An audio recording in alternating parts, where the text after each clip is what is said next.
Okay, let's start with the nation. NEF boosts air power against terrorists with 9 fighter jets. Labour Party suspends OT and Kingibe. Others, Kingibe. Rumpus in Ekiti judiciary over expulsion of judge in CJ nominations. IMF confirms Nigeria's full repayment of $3.4 billion COVID-19 loan. Court admits Kanu's inciting broadcast videos and exhibits. Black smoke signaled no pope elected on day 1. Bagudu Council's ward must become centers of development. Okay, which story are we starting with? I could take the Nigerian Air Force. So terrorists and bandits are in for tough times with the acquisition of 9 new fighter jets by the Nigerian Air Force.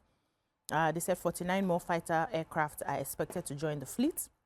And the Chief of Air Staff, Air Marshal Hassan Abubakar, had this to say yesterday. He said the Nigerian Air Force strikes killed 3,496 terrorists in the Northeast since June 2023, with more than 121,000 insurgents and their families surrendering to security forces.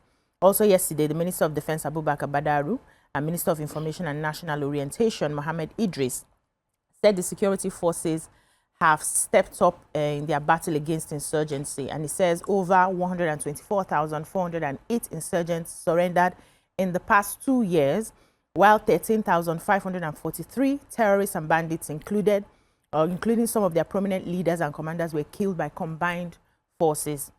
According to him, he said some of the neutralized terrorist commanders included, he had to call their names, Abu Bilal, Minuki, Haruna Isiya, Boderi, Kachala Al-Hajidai, Kachala Idi, Kachala Kabiru, Kachala Azailaru, and Al-Haji Baldu.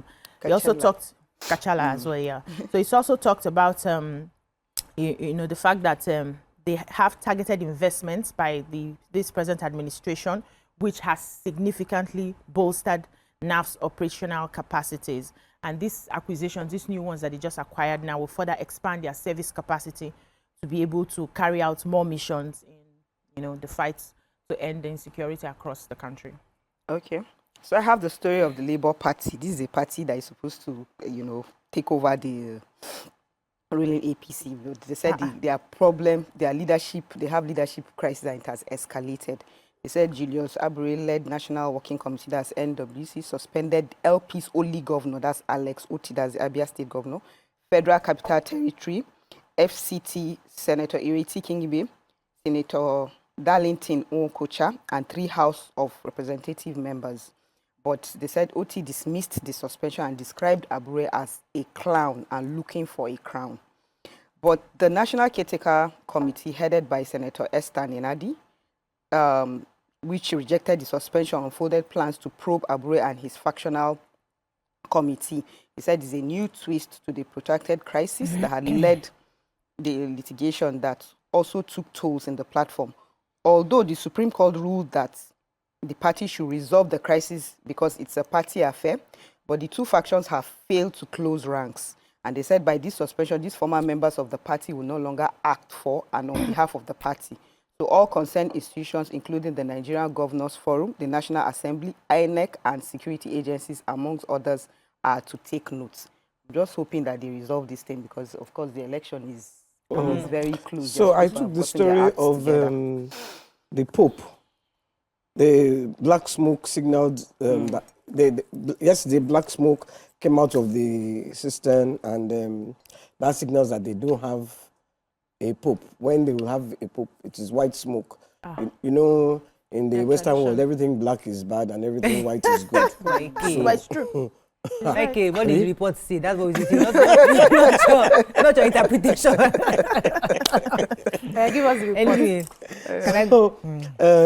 So before the cardinals, they moved into the conclave, there was a remark by a 91-year-old dean of the College of Cardinals, Giovanni Baltisa, who said, who was saying, Auguri Edopi, which could mean either congratulations twice or best wishes twice. So people started thinking that he was going to be the favored pontiff.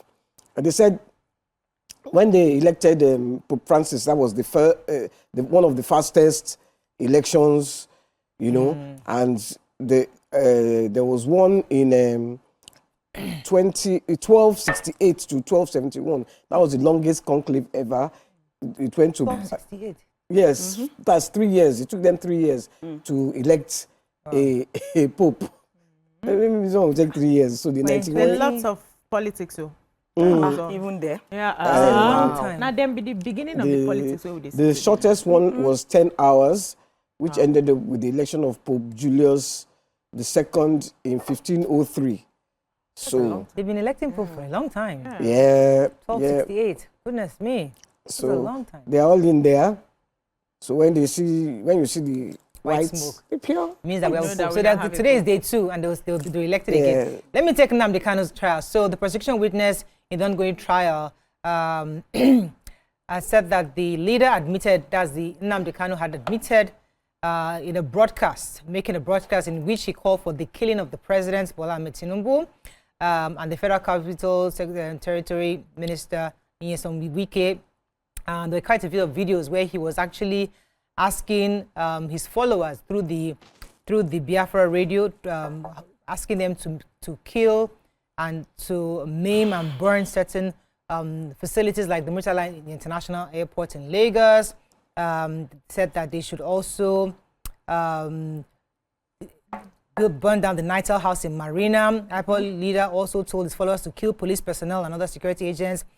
He ordered that Tinubu's hotel must be burnt down and it should not be allowed to escape. So there are quite a lot of videos and audio messages from the leader, according to the prosecution, and they had evidences which they are allowed to actually show in court. They had quite a bit of witnesses who also came out to explain that the IPOB leader made the confirmations while his statement was still being taken. He said since the trial, there's a particular witness named as BBB.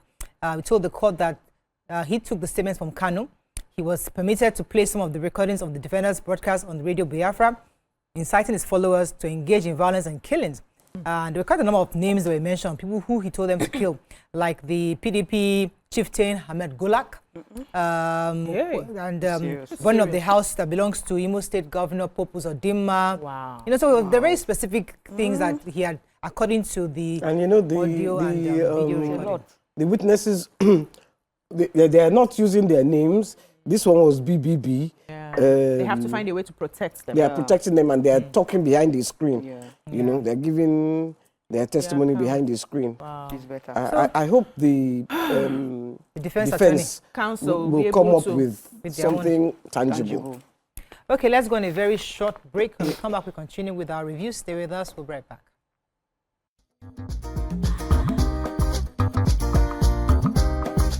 Stay tuned.